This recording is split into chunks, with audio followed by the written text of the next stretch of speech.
Welcome back, All Stars, to a very special edition. We are back this week from Florida. We have a lot to tell you about that. But first, I'm sure everybody's familiar with the news and everything that's going on with Florida right now.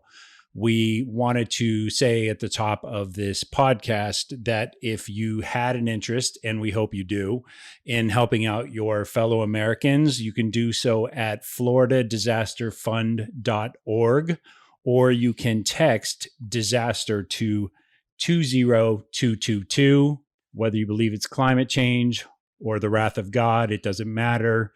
Your fellow citizens are in trouble right now. Hundreds of thousands of people are without power in Florida, and about 50 people have died.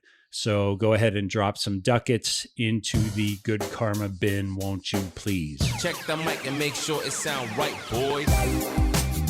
Hey listeners, ever wonder what it would be like to sell everything and travel the country at the tender age of 50? Well, with our last kid off to college and the ability to now work remotely, we've decided to do just that. So we're selling the house, loading up the dog, and hitting every city from California to Florida. We're scouring the country for a new place to call home and dragging you into every restaurant, Airbnb, and tourist trap we encounter along the way. This is the Skip Town All-Stars podcast. As I said at the top of the show, we arrived in Florida after a very long journey. We've mentioned in earlier episodes that we were going to end up here. Denise is actually a huge driver behind that. So first off, how are you now that we're here? I'm okay. It's so bittersweet because I'm really, really happy to be here. But we came at a time where a natural disaster happened, and we were very fortunate to be spared its wrath. But with that comes the guilt of having survived its wrath. And I have several friends and colleagues who work in permanent makeup that live here that had major destruction to their homes, their cars, just can't even go back, inhabitable. My girlfriend, who actually lives in Chicago, owns a timeshare in Sanibel Island, and she sent me a photo of the timeshare, and it's dust, it's rubble. And she's been going there for 30 years. I mean, her kids are now grown adults, and they were raised going to Sanibel every year. And the bridge has been wiped out. And I mean, she's one person. She vacations there. There are people who actually live there that are stranded on Sanibel Island because rescue workers are not taking a boat or flying to help them because they have more urgent matters right here. And so those people, unfortunately, are going to have to wait for help. So I'm happy to be here. I'm sad to be here. I'm sad about what happened. We've been really quiet all week. When I got here, I was posting what was happening here in Florida, because we landed on a Sunday and the hurricane started up, the winds and everything, Tuesday night. And then Wednesday morning, it was like, really kicking into gear. It didn't actually hit until Wednesday evening. I think it was after 10 o'clock, depending on where you were in the state. Meaning some people got hit a little sooner. In any case, we've been very, very quiet all week. I've only posted a few photos about where we are located, how we were affected. Yeah. I haven't posted anything about our Dallas trip. It's just very inappropriate. Like I don't care about our Dallas trip right now. Yeah, I mean, we've seen about 4 other cities up until this point at the time you're seeing us in the podcast. And we'll get to those cities in a different episode, but it just felt super callous to not talk about what's going on here since we are here. So this is actually one of the most recent, like in terms of our experience versus when the podcast drops, episodes that you're probably going to hear since we left LA. Yeah, it is. It's almost in real time. And we travel and then we'll, record on the road and talk about the city we just left. But we're still here. People were asking why we came to Florida, why we just didn't stay where we were. I've learned so many things since we've had this experience. One of the things I learned was that you don't know where the hurricane is going to move.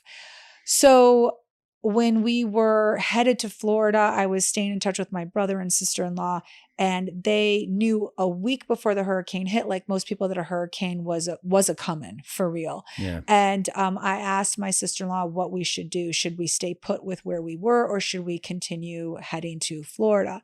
And she couldn't give me an answer. Like, Yeah. really nobody. She said that the hurricane at that point looked like it was going to hit the southern point of Florida and maybe take a turn into the Gulf, but nobody was sure. So she said, "You're planning on coming here anyway. Just come." I mean, I don't know. I think about it, like, since we've been here, maybe we should have stayed. It was kind of foolish. What if the hurricane had hit our area? That would have been like really crazy to come during a hurricane. But at the same time, I'm really happy I was here with my brother and sister-in-law. And we just got lucky. So the way the hurricane moved, we were spared. So we're in Central Florida. We're in an area called the Villages. It's a huge retirement community, and we are north of Orlando and a little tiny bit west. Yeah. So if we were going to go to the beach, we're really in between the Pacific and the Gulf. We could go either way, and it's about 2 hours to hit either shore.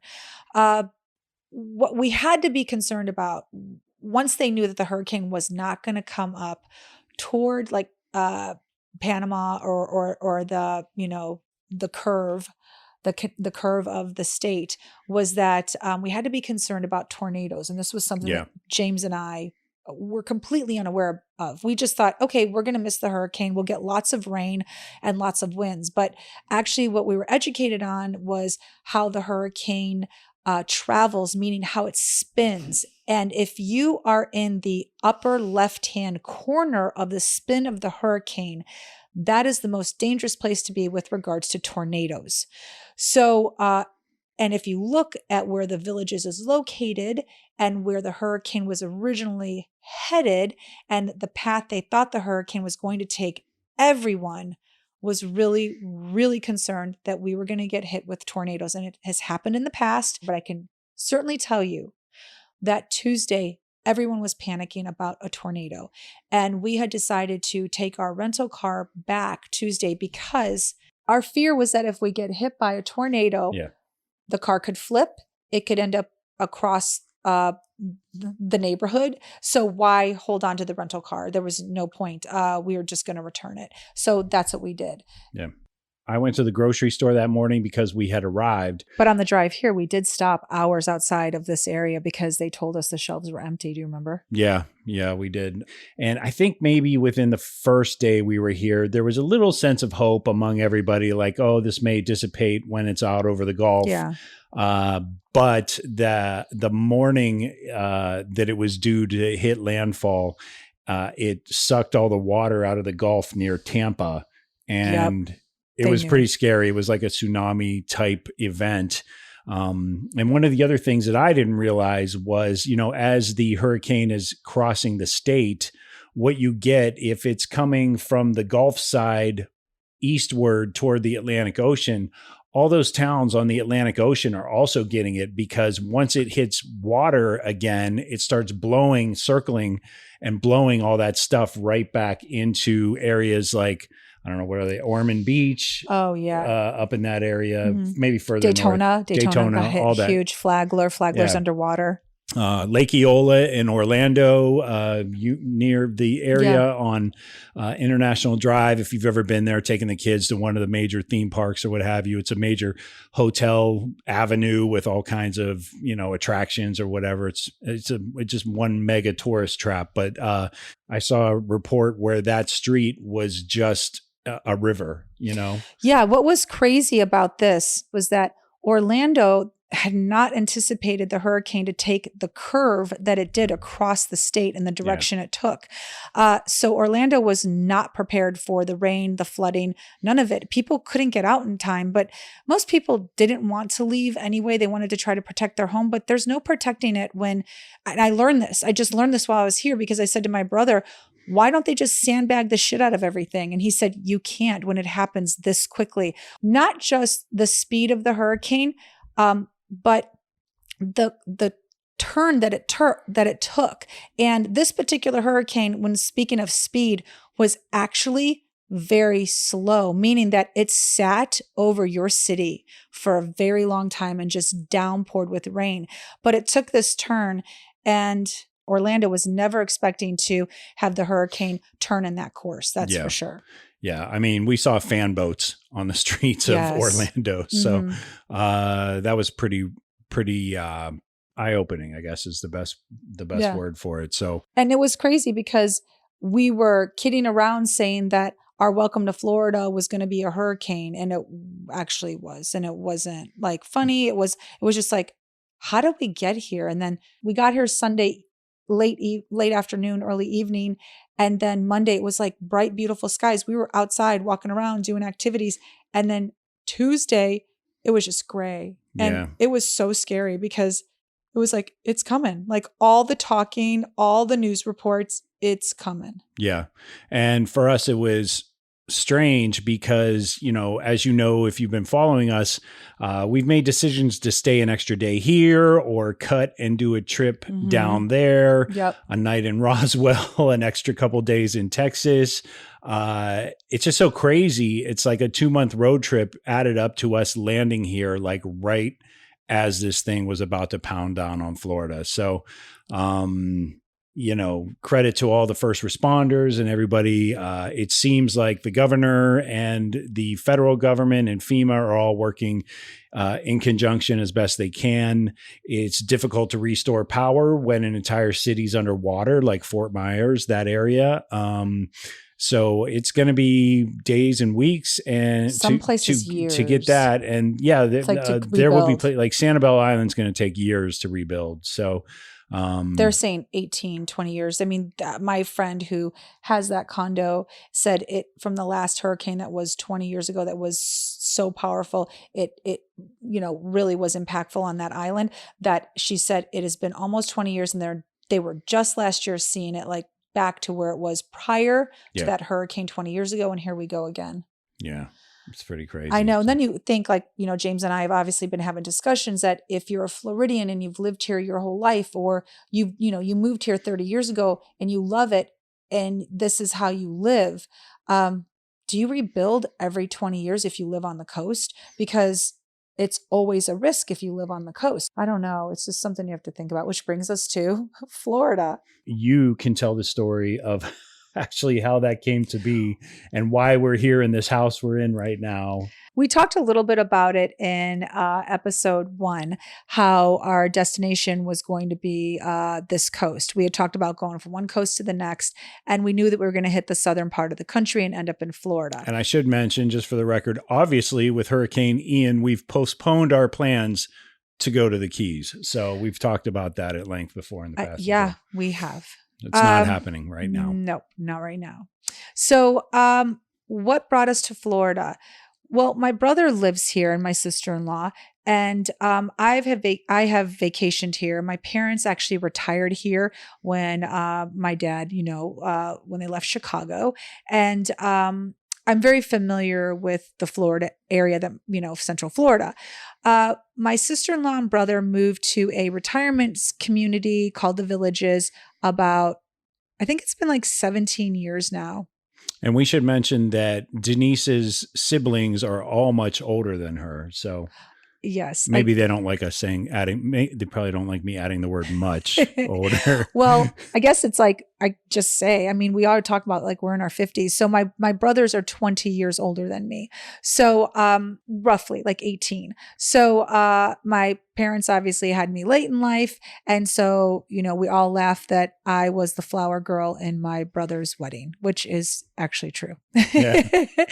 And so I don't know, ever since I've grown up, it's always been kind of understood that I'm going to take care of my parents. I'm going to take care of my brothers when they get older. And I always told my brother in Florida, like, don't worry, I'll move next door to you and take care of you. And we would joke about it, but I always meant it. Like, my other brother has an affinity for the outdoors. So he has, been in and out of Colorado, and that's where he resides right now. I came to visit the Villages many, many years ago when my brother moved here with his wife, and I loved it. Like the first time we came here, we rented a house and our kids were little, and I brought my parents, and I said to James, I I'm going to move here. And he's like, you're 37. I What are know. you talking about? But I just love You're getting a everything little about ahead of it. yourself Yeah. here. I just absolutely love everything about it. So with all that being said, the house next to my brother became available for sale like 10 years ago. And he called and said the house is for sale. Well, we had little kids at the time. And I just remember Ellie was really little, like running around, maybe like 4 years old. And I said, there's no way, as much as I want to live next door to you, I can't do it right now. The house is in probate. We live in California. How am I going to do it? Okay, so someone bought the house, whatever. Then 5 years ago, he called me and said, this house is for sale next door again. And I was like, wow, I really want the house. But our older one was starting college and we had two in high school and they were going to private high schools. So just think of 3 tuitions and there was no way we could swing it. I mean, and we weren't even vacationing here at that point because whenever we got a vacation, the kids always wanted to go, I don't know, like to Mexico or whatever. Like we'd go, I don't know, just someplace other than Florida. We just weren't coming here. Yeah, Mexico was on a pretty steady rotation just because it was so close. Yes. And so economically like reachable for us. Yeah, a plane ticket from our house to Cabo is like $250, like when we lived in Los Angeles. So the kids always wanted to go to Mexico. So we weren't even coming here. And again, it's a retirement community. So I'm going to buy a house and I know that I can rent it because people scoop these up all the time. So I knew it was a great rental income property, but I couldn't even maintain it. Like that was impossible. Financially, we just couldn't swing it. So I just say no again. Well, then at the top of this year in February, my brother called and said, that house next door is for sale again. And I said, and ours was not yet. No. And we knew we were going to sell our house, but we honestly had not thought about doing it until maybe the end of this year. So I was really disappointed. I said to James, this house is available again. I said, this would be the most amazing time to do it. Like we could have a house for our future, like, cause it's a retirement community. And we can use it as income property. And his friend, who's our age, had 3 houses here and his friend lives in Ohio. And I was like, Steve's doing it. And I knew a couple other people who had houses here that they were renting. I'm like, I really want to do this.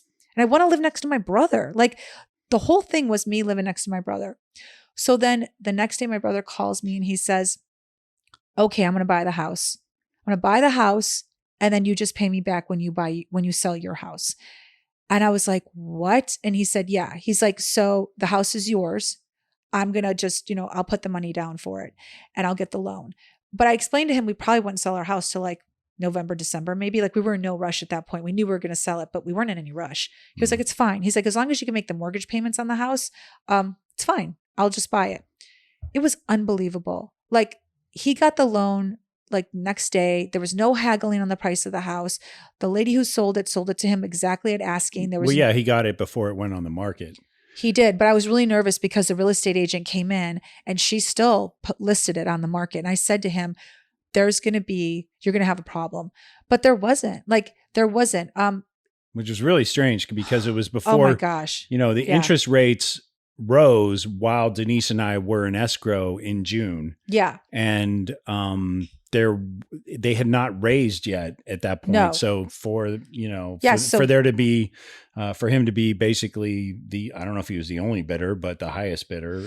He was only one because she said any problems. Yeah. The real estate agent said she had to list it. I had a heart attack. I was like, okay, forget it. Like it's gone. It's gone. Literally. He kept saying, no, it's going to be fine. It's going to be fine. And he was right. They didn't play games with him. And we're so used to games being played in the Los Angeles market that I was just shocked that no games were played. Yeah. So he got the house. So it was incredible. And so then, what happened with us was that it's just so weird how this all happened. In April, I was with a client because everyone knows I do permanent makeup. And I was with a client who's a real estate agent. I'm so sorry. It wasn't April. It was like March. And she was telling me how she sold a piece of property to somebody that was a tear down in an area of Los Angeles. That's nice, but she sold it, but not like worth $1.7 million for a tear down. And that's what it was. So she just said to me very nonchalantly, not knowing anything about my personal life at all, that I was even a homeowner. She didn't know if I rented or owned, that she said to me, it is such a seller's market right now. And it's not going to be like that in the next few months. We're hearing rumblings of interest rates rising. Mm-hmm. I don't know what it was. It was that that night, I got in my car, I got home and I said, we're selling our house. And James was like, wait, what?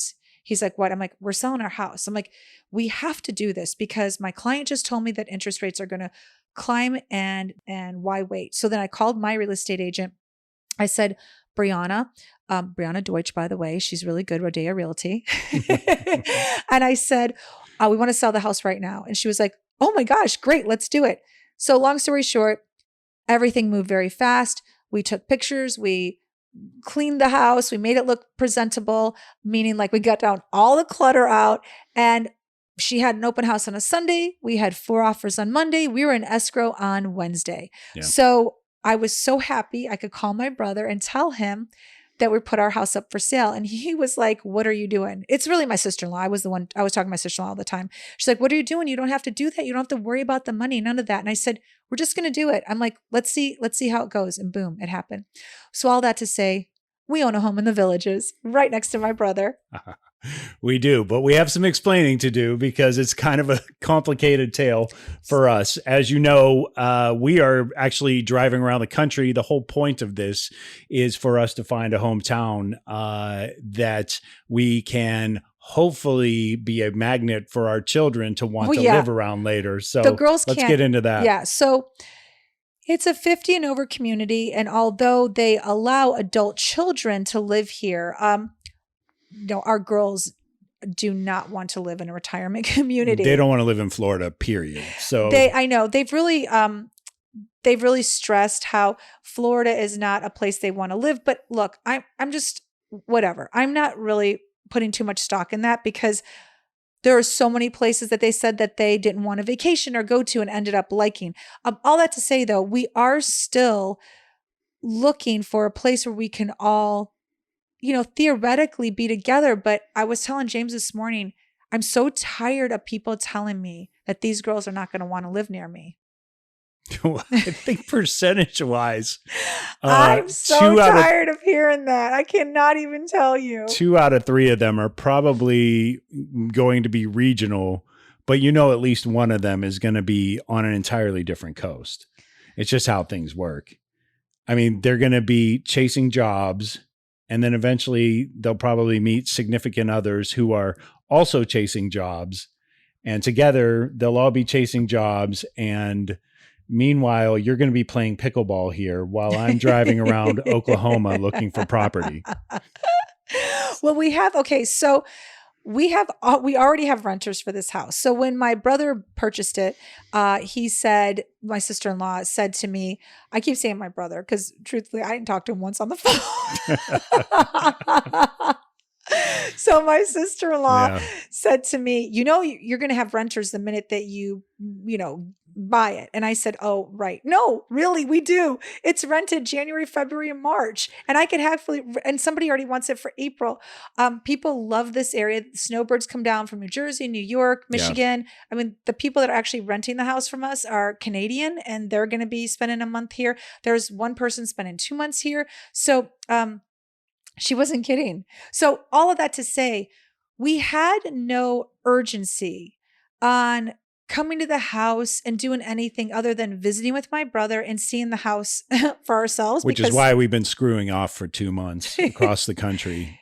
Yeah, because there was no urgency. We were going to come here, see the house that my brother purchased, and then just kind of like, take our time, furnishing it. I mean, there is furniture in here that my sister-in-law did get for us, but there was no urgency. But then I got these renters now, and there's an urgency because we're gone again. Like we're only here for a couple of weeks and then we're on the road again. So gotta get this place fixed up quick. So I'm going to show some pictures. It's crazy mess right now. I shouldn't say fixed up, I guess. It doesn't, it's move-in ready, really. I mean, it needs paint. and we'll do that. And we want to still put our touch on it Well, that I not like in the just house. that, but also, people are paying a premium to rent from us. And my sister-in-law kept saying to me over and over again, people are not going to pay this rent if it doesn't look like That's this true. type of place. And we've been obviously We know. Airbnb in it. So we want it to have a certain aesthetic as well.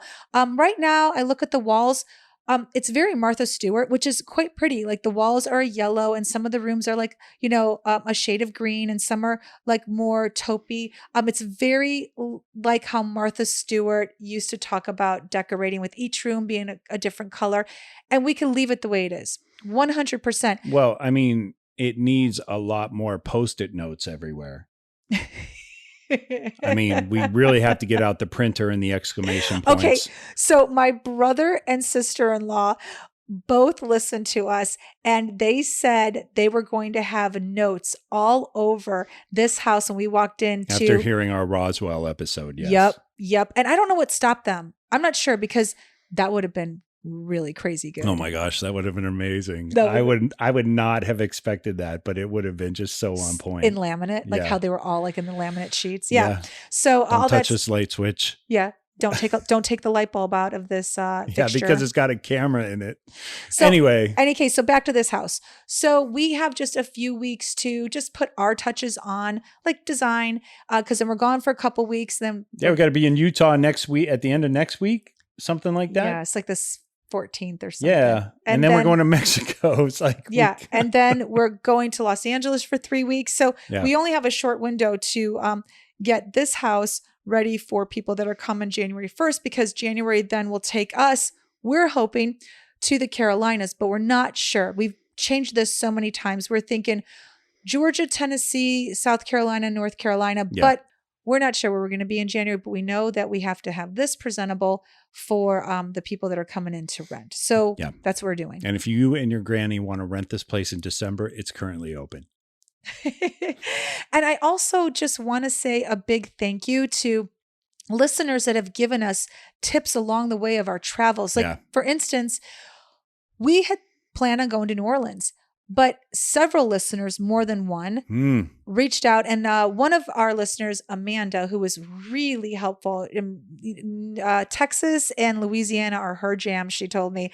And she gave me all kinds of helpful tips on where to go. And I also have a couple of friends that are from New Orleans. So I was about to reach out to them. But the one thing that I had heard more than once was that with our dog and with our minivan, maybe New Orleans wasn't the place to visit because we could stay in an Airbnb, but parking was not going to be easy. We would want to go and visit the French Quarter, and obviously we couldn't do that with a dog. And truthfully, we already knew that New Orleans, in our opinion, wasn't a place that we were looking at for a home. It was just going to be a stop to have fun. So why drag the dog and why drag all of our belongings in a minivan?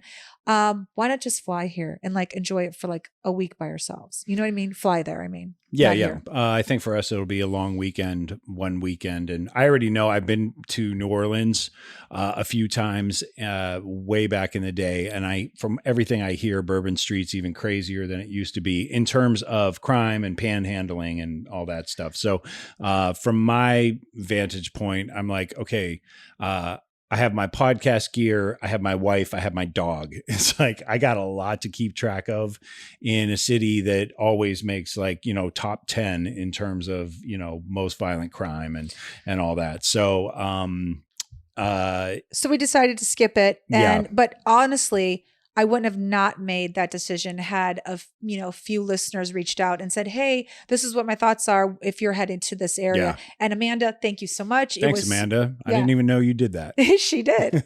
And then I think I had mentioned to you that she was corresponding with me, but maybe because there's a couple that have been corresponding with us, but usually all I heard was don't go to New Orleans right now. Yeah.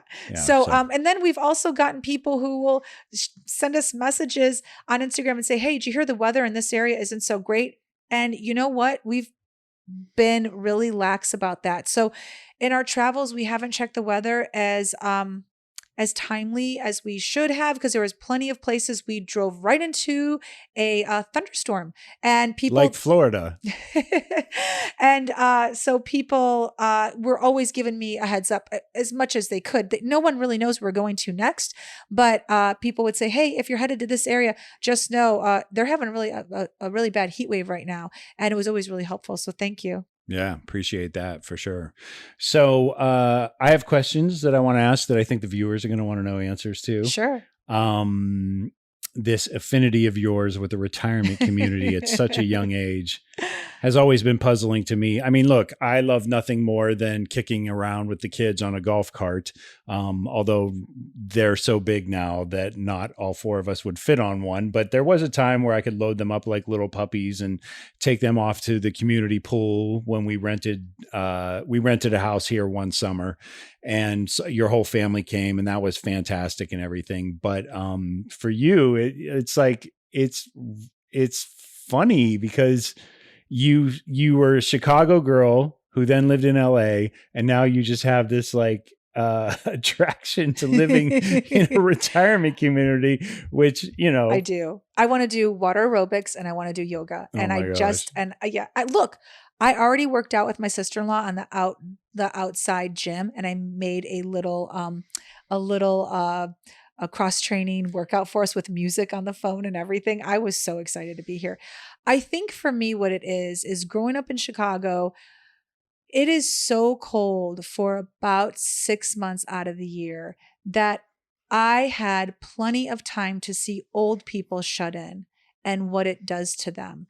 And I'm a very active person, and I see what being sedentary can do to people. Unless you stay active, everything just starts to give away and you start to age. Everyone knows this. It's no secret. I'm not telling you something you don't know.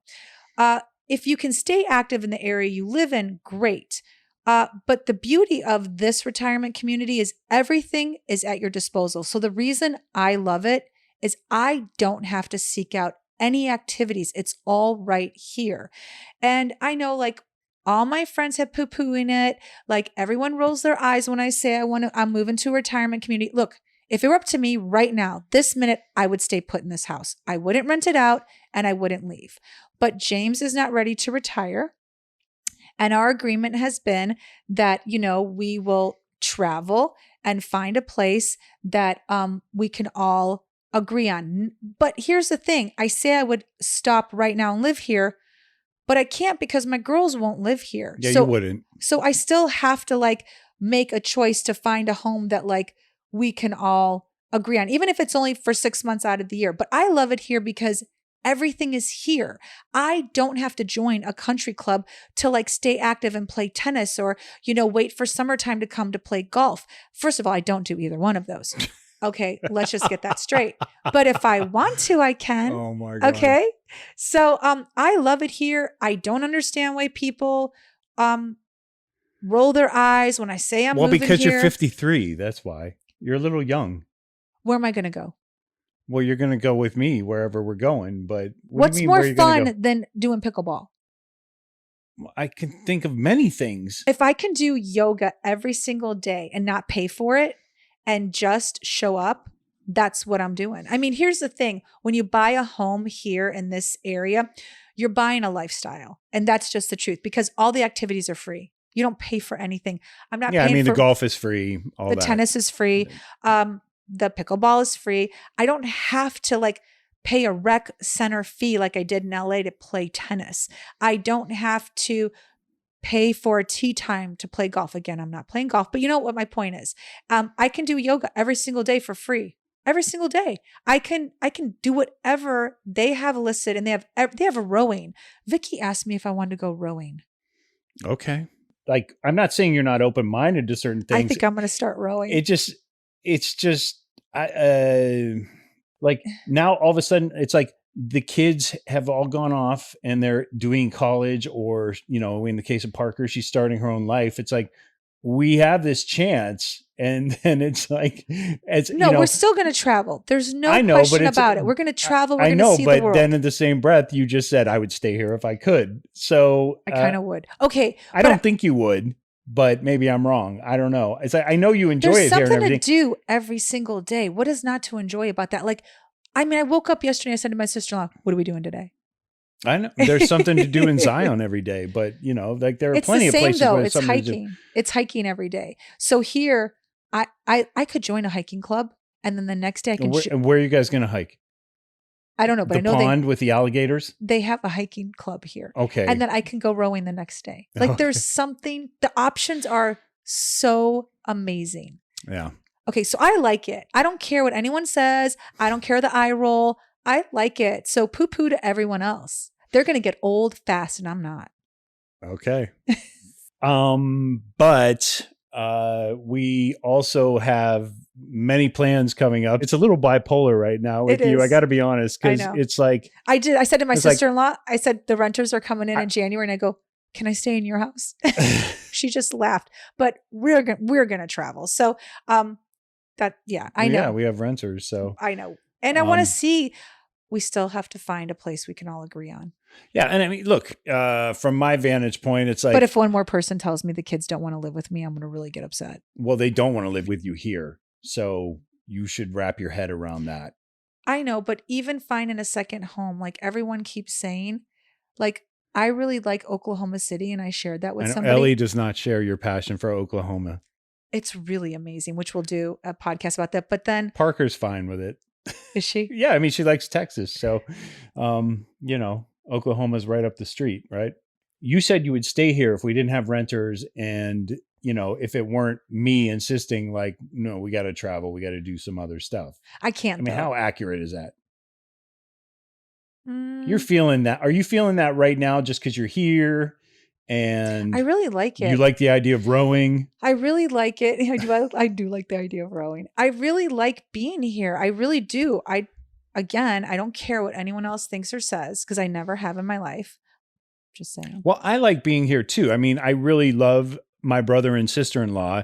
Your family has been so, supportive of me over the years and have always included me and never like once made me feel like I wasn't part of the family. So I like being here in that regard as well. I guess I can't just live here. The girls won't live here. It doesn't matter. It doesn't know, matter what I want. The but I girls just won't want to live here. clarify, like, That's not a house for I can all live of us. here, but I can't do it full time. No, it's not a house for all of us. There's no way. Like the girls, I don't care if I tell them that Harry Styles lives here. Harry Styles does not live here. No, his mom may though. His mother does not live here either. His mother's in a nice fat house somewhere outside of London. I could tell them they're just never going to move here. And I would never expect them to move here. I just never would. All I'm saying is that for everything I want to do, everything's just here. That's all. I mean, except my girls. So I'm not going to stay here. I mean, okay, the other night, my sister-in-law had everyone over at her house who was anticipating, our travel and who were listening to our podcast and this and that. And we got to spend time with everyone. And so many stories about people not living near their grandchildren or even their own children. I don't want that. It goes back to like why we're doing this. I don't want that. I want to be near my kids, but everyone keeps saying my kids don't want to be near me. Well, they don't right now because they're having the time of their lives, the best 4 years of their life. But because college was the best 4 years of your life. Yeah. I mean, having the kids was a close second, but I will say that it was really nice. Everybody came out. It was great. We had that get together. Such sweet people. Our new neighbors in the villagers, the villagers, are Ken and Patty. Yeah. They're all like super sweet and obviously welcomed us and everything. We're the babies on the block for sure. Mm-hmm. Yep. We're the babies. I think the closest to us is 63. Yeah. I mean, it's nice to feel young around everyone. I don't always feel that way, but they're still going to kick your ass at golf and tennis. Oh my gosh. I know. No question.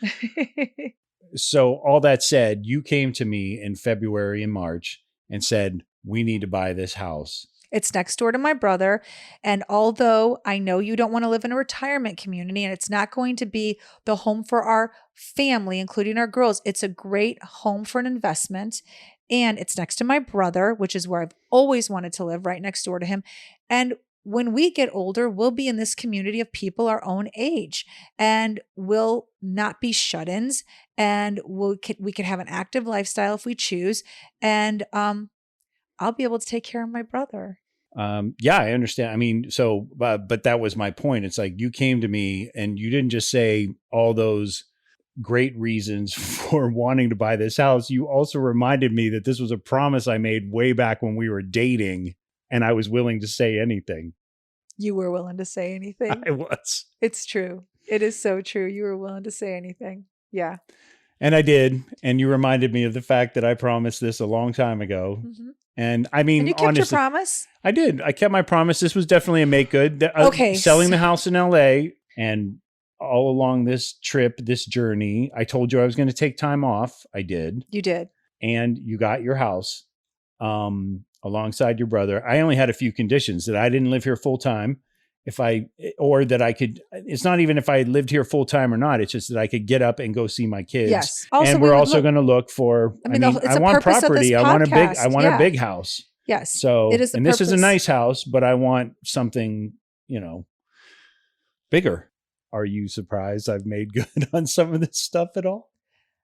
No, because you're a really awesome person. Wow. When I first met James, our second date, my mom had me when she was 43, my dad 44, my dad was 49. So when I was 1, my dad was 50 and my mom was 45. When I was 10, my dad was 60 and he looked like my grandpa because he had gray hair. When I was 20, my dad was 70. When I got married to James, my dad was almost 80 years old. Yeah. So I told James on my second date that my parents are older and I will always take care of them. I thought it was very important that, like, when I was dating somebody, and even though it was our second date, I liked him. I wanted to know, like, let him know what he was in for. Like, my family's huge for me. Like, we're close and we spend a lot of time with each other and we do a lot of things for each other. Like, my brother bought this house for me. I mean, literally. So this is how we are as a family. So I just wanted him to know, like, I'm going to take care of my parents. And he let me build a guest house for them.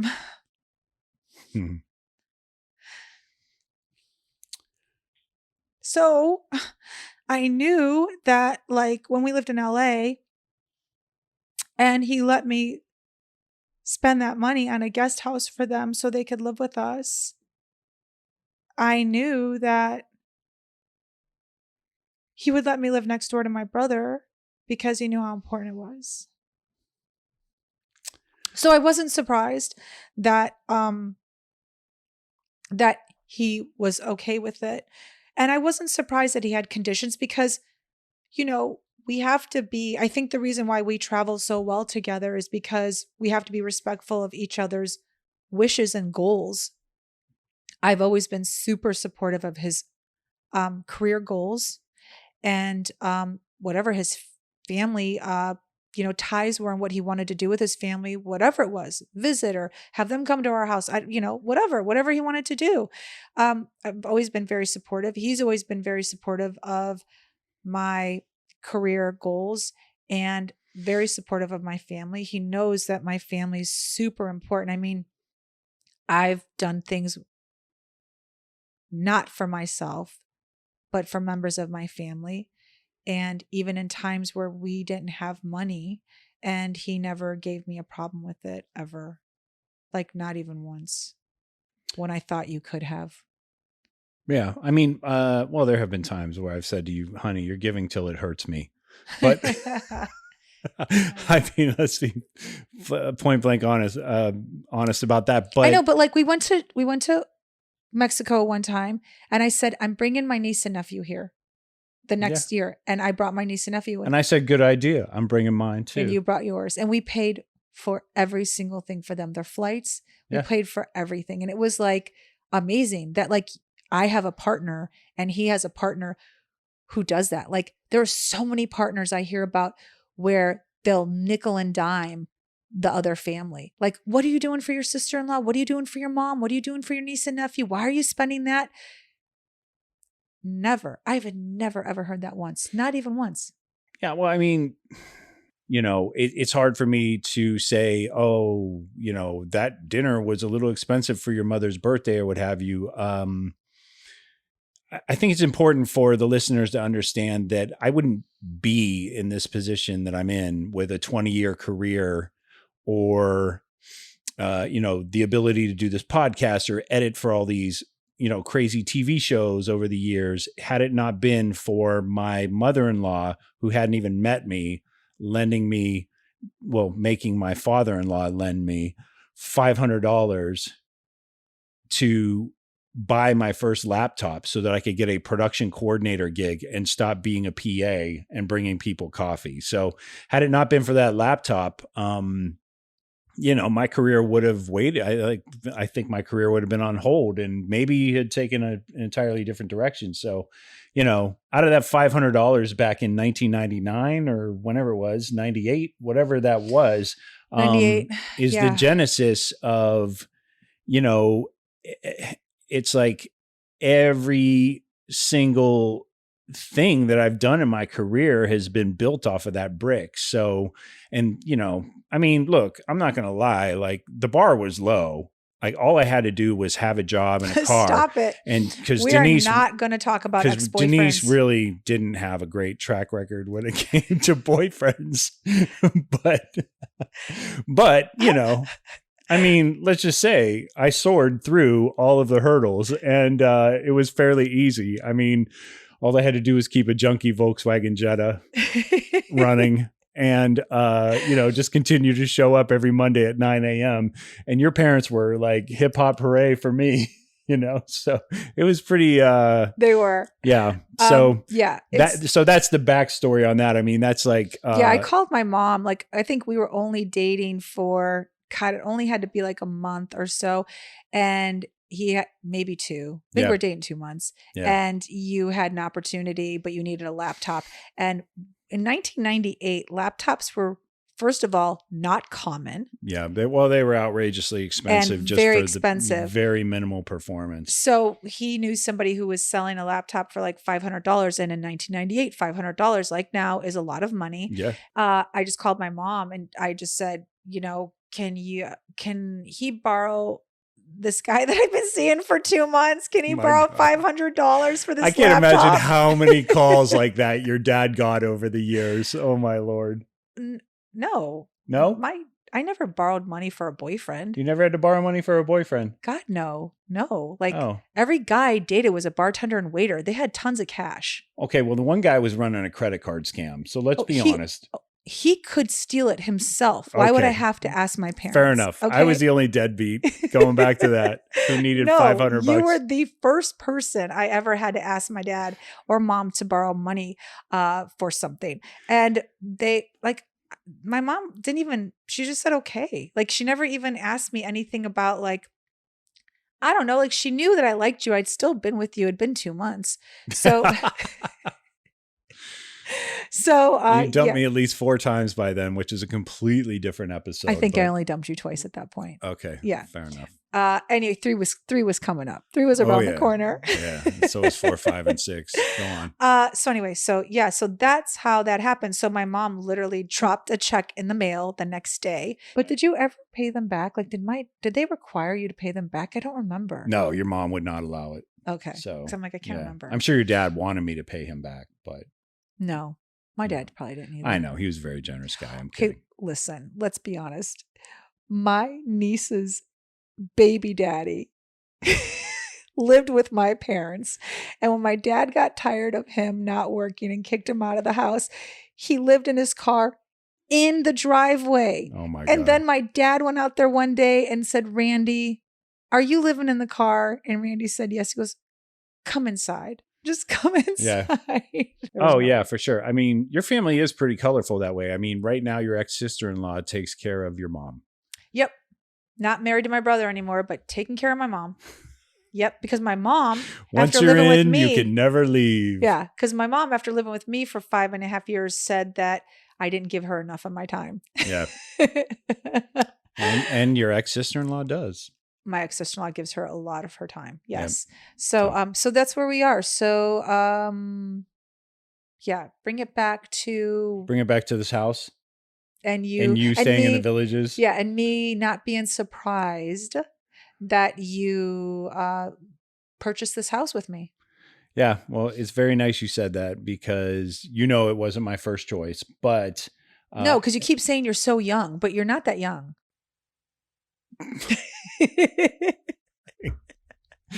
I mean, I don't know. I don't know what to say. It's like I'm like in Vancouver, like I love this place. I could get a cup of coffee. I could do this. I could do that. And then Santa Fe, like the rolling hills. I love it here, and all that stuff. And it's like you're getting old. Don't worry. But don't act like I don't get out. And like when you're talking about people who live a sedentary lifestyle, I'm like, I hope you're not talking. I'm actually not talking about you because I'm active, so I make you active. But I know if I weren't active, you would not be as active. Oh, well. Anyway, now that I only worked one job and do my little podcast, things are going to be great. I have more questions for you. All right. And that is, bring them. Because you never ask me questions. I do ask you questions. You don't. I do. I ask you questions. I ask you a lot of questions. No, but go ahead. You don't like it when you say I ask all these stupid questions. Oh my God. Quote, end quote. Yeah. You ask questions that have nothing to do with the topic at hand. But go those ahead. Are questions. I'm asking you questions. Do you do that at work? Yeah. Oh, that must drive people crazy.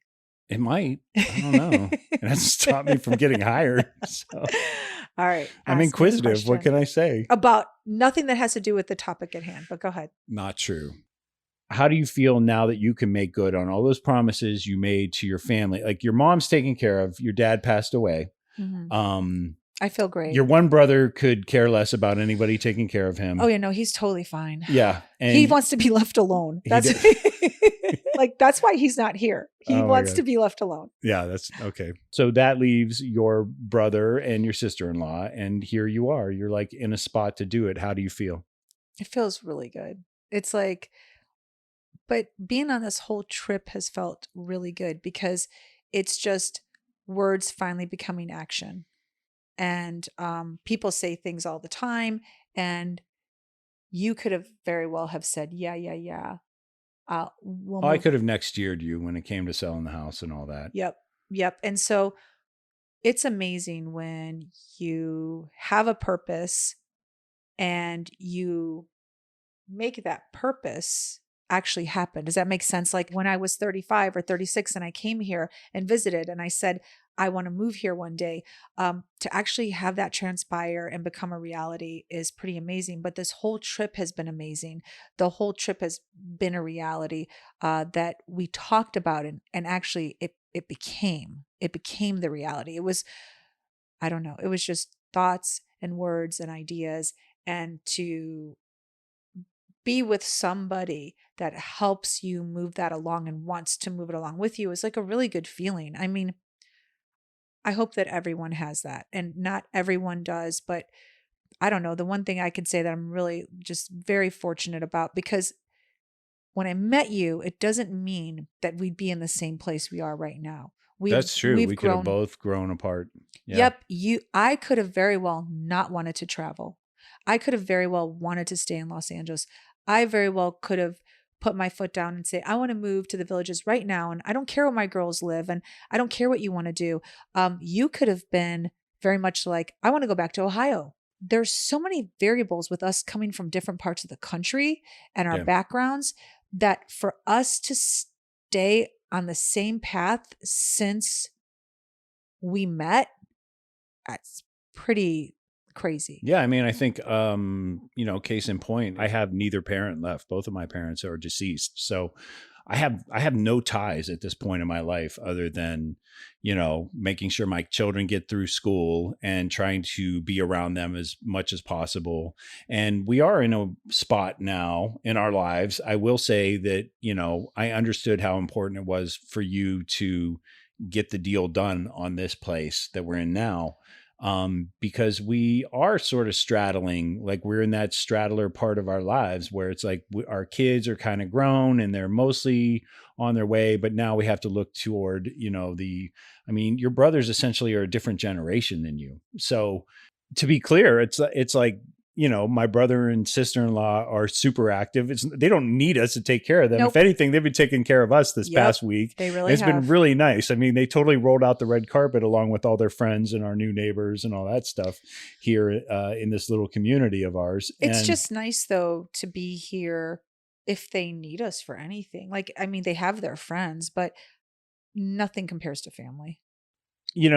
it's strange to say, okay, we're putting some of our nest egg into this property, but life has a way, and it's like we have an opportunity to be around family for the first time in a long time, especially now that our kids are, if we lived in Seattle near Ellie, we would still see her one time a week, Mhm. Plus, I mean, we have talked about over the years and just couldn't afford it having a piece of property. So it's going to be so nice. Like we have this and then we're going to have someplace Oh yeah, you're else. really chomping at the bit about that piece of land in Oklahoma I know. right I now. really, You brought up Oklahoma City earlier. I I really did liked not it. know that it resonated with you Oh, that I much really when loved we were it. there. I Yeah. liked it. It was a cool town. And when I think about like a city, obviously we talk about a lot like what we like about it. But I do think about, will my friends come and visit? Like, will my brother and sister-in-law come? Oklahoma isn't too terribly far from Florida. Yeah. Florida is clear across the country from Los Angeles, but Oklahoma isn't clear across the country. So maybe my friends will come and visit there. I don't know. We obviously talk about a lot of things that we think about when buying a home for our family. Thinking about my friends and my family is a part of that. Also, Yeah. me and my extended, like not just my immediate family, but my extended family. Also, I want to Right. be at a place that everyone's gonna like and want to visit. So, yeah. So look, Florida has a draw for people because we're surrounded by water and people want to come and, and go to Disneyland. So I know that like people will come and visit. It's far though for our California peeps. Oh yeah. So I hope that whatever our home is, like for the girls, with the girls, that people will come see us. Yeah. Well, so okay, so that brings me to my next question. 3 or 4 years from now, Ellie and Mia will both be graduated. Parker will be still immersed in her career, wherever that takes her. Right Yeah. now, she's in Corpus Christi. So right now we're in Corpus Christi, Utah, and Seattle, right? That's where all the kids are. If they're staying in the Western United States or wherever they're moving. So you have now 3 kids that you all want to live near us, who probably won't, but who may not, percentage wise. I mean, come on, but, anyway, at any rate, and now we also have this property here. What does your perfect scenario look like when everybody is just as free to move around the country as we are right Okay. now? We have not seen the northern part of the country. Mhm. We've been sticking with the south. So if Yeah. we're just talking about where we have visited so far, I could just say I wish it would be Santa Fe, but it won't be. Like that would be my number one choice outside of Florida would be Santa Fe. But the girls would never live there at all because it closes too early. It's a very cool town, but it gets very sleepy, Yeah, so especially Monday through Thursday. Yep. And so if you're asking me my dream, it would be Santa Fe, but it's not going to work. So I have to be practical. So being practical, honestly, probably someplace in Texas, because every place we've gone in Texas is pretty amazing with all aspects of like what we're looking for. Yeah, we found some really great But we haven't towns been, there. I mean, we're just talking about where we have visited I'm because we haven't asking- been to the Carolinas. We haven't been to Tennessee. Oh, I know. We haven't even been to Michigan or Wisconsin or any of those places. I mean, they're I know. beautiful towns. My friend Ann offered us to stay in her spot in Portland, Maine, next year, which that'd be amazing. I know I've been to Massachusetts, but I've never been. Right. So if we're just talking about, your question was just where we've been thus far. Well, my question is, what's your perfect life look like? Because you're talking life, like wow. if you were to break down your perfect year, what would it look like? My perfect year would be like,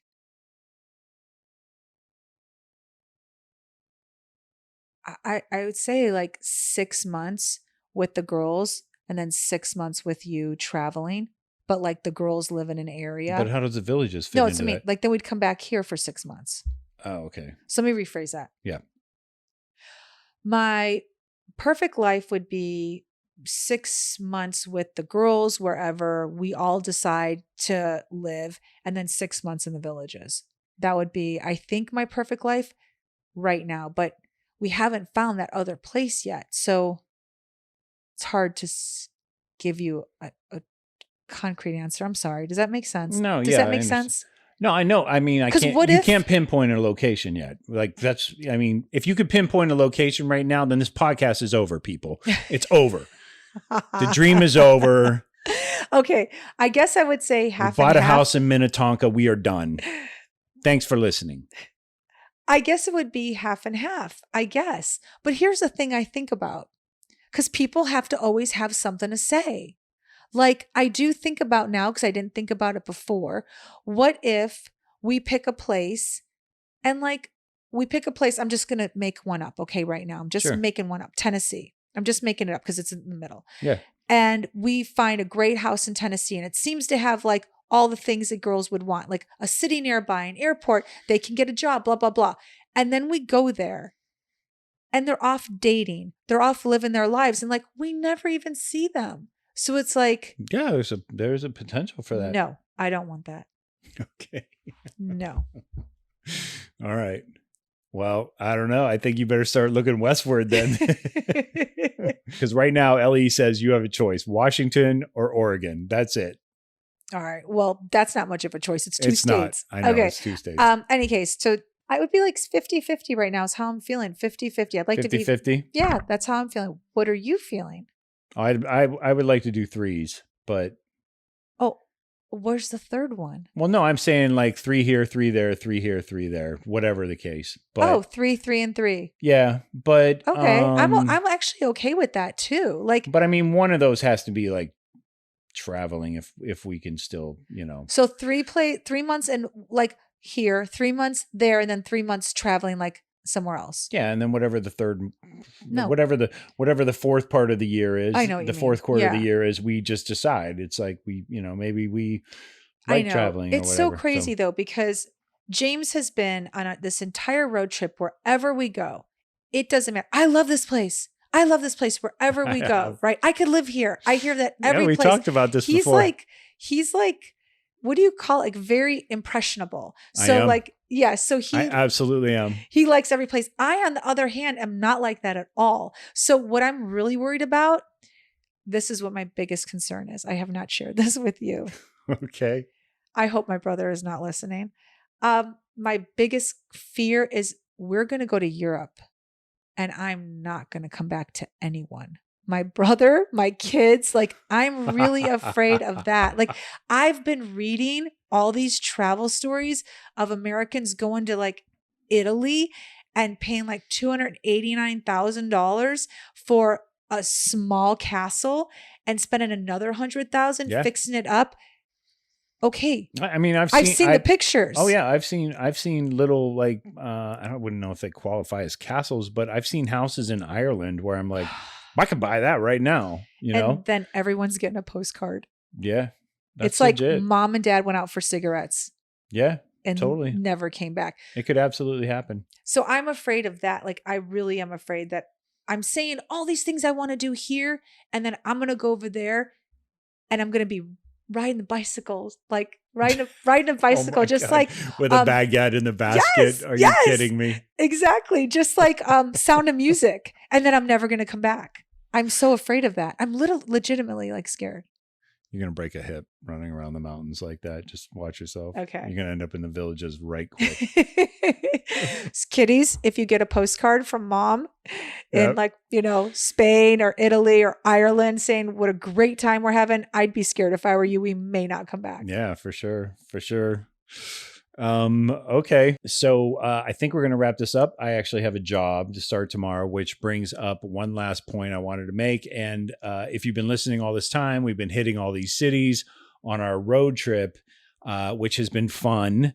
But it's time for me to start my job again. Like legitimately working remotely. That's what this podcast was all about. Exactly. So starting tomorrow, I will be working out of the Florida house for a few weeks. I will be working in Utah for a short amount of time. Yes, you will. And You will be working in Mexico, I will too. not be working in Mexico. You're taking time off? Well, yeah, I'm taking time off because we're going to like an anniversary thing and we're going to be staying at a resort. But for some reason, I thought you were still going to work. No, I have a gap.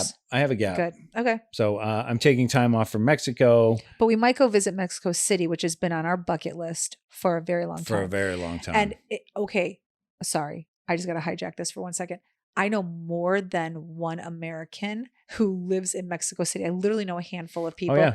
And so I know a guy. I'm scared of Mexico City now. What if we don't come back? Like literally a postcard from Mexico City, like, bye, brother. Oh, no. I know a guy who lived with his father. He's a Blanco, too. He's a white boy like me. He went to live with his father, who had retired to Mexico City, and lived with him the entire pandemic, and then just decided, well, Mexico City's not for me, but now he lives in Portugal. So, you know, yeah, he met a girl, I think in Mexico City. I'm not sure, but he met his fiance, his future wife. They're getting married, I think, you know, I don't know, anytime. Maybe they're already married. I'm not sure. So, you know, that little diversion that he took to get out of LA during the pandemic, just to have a change of scenery, changed his entire life. It did. And he's still working for an LA based company doing cooking shows, and he's really good at his job. So, I've heard that story though, from more than one person. And even before the pandemic, like I have a client whose daughter worked for a company that transferred her. And it's been 6 years now. So 3 years before the pandemic, transferred her to Mexico for her job. She loved it so much, quit the job, started a completely new career for herself. And she's white too. Like we're not talking about like Hispanics who moved to Mexico City. These are like Americans born and raised so if we can do Mexico City, which we've talked about, I really want to do, because I actually want to look like at property, like just to see. That's it. Yeah. And I think it's important to tell, you know, everybody who's listening that, you know, I guess our episodes come out once a week, so maybe it won't feel any different for you at all, but we're definitely going to be staying in each location longer now. It's not a road trip anymore. It really is a live work experience that we're going to be sharing with you. So, you know, starting now in Central Florida, and then, you know, next 2 weeks from now in Utah, and then, you know, in December, LA. Florida / LA again, which I guess won't be everybody. Everybody know, be like, so he's back in LA. Yeah, but he's in Florida. He's in LA. What's he doing? Is anything different? But January, I promise you, we're teeing you up for Savannah, Georgia, the Carolinas, Knoxville, Tennessee, Asheville, places like that. And then wherever it takes us. So hopefully a week or two at a time. There are certain cities though that I would like to go back, that we both liked, and spend like a 3 weeks there to see. Oh yeah, for sure. But yeah, you're right. I think we're because we're going to be using this house through the holidays as a base camp. It just makes sense to do an East Coast run right now. But we won't be here during the holidays. No, I know we'll be in LA. Okay. Yeah, I'm worried. How did I say that? You just said we're using this house as base camp during the holidays. I'm like, no, we're not. Well, around the holiday. I mean, yeah, it's like we're flying to LA. LA's not our base camp. It's an Airbnb. I know, but I'm just saying, to be clear, we're not going to be here during the holidays. Okay, well, I guess none of it's clear. So anyway, you're going to have to stay tuned.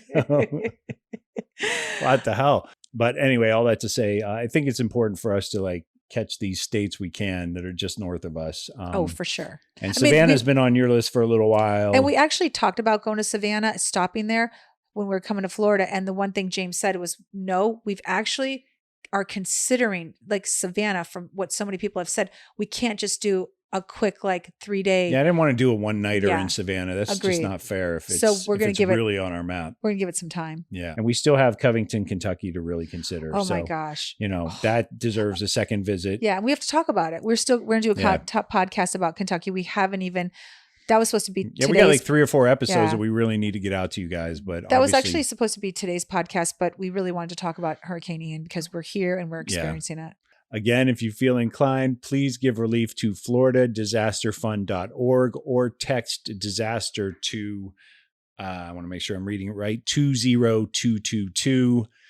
give to your fellow American citizens who are in need right now of gasoline more than anything else. They need to run those generators. So, and obviously cleanliness is a factor as the heat cooks that water that's just sitting there now. So that's it. God bless y'all. Hope y'all have a good week, and we will catch you on the flip side. Take them out. Empty nest. Full tank. Check the mic and make sure it sound right, boys.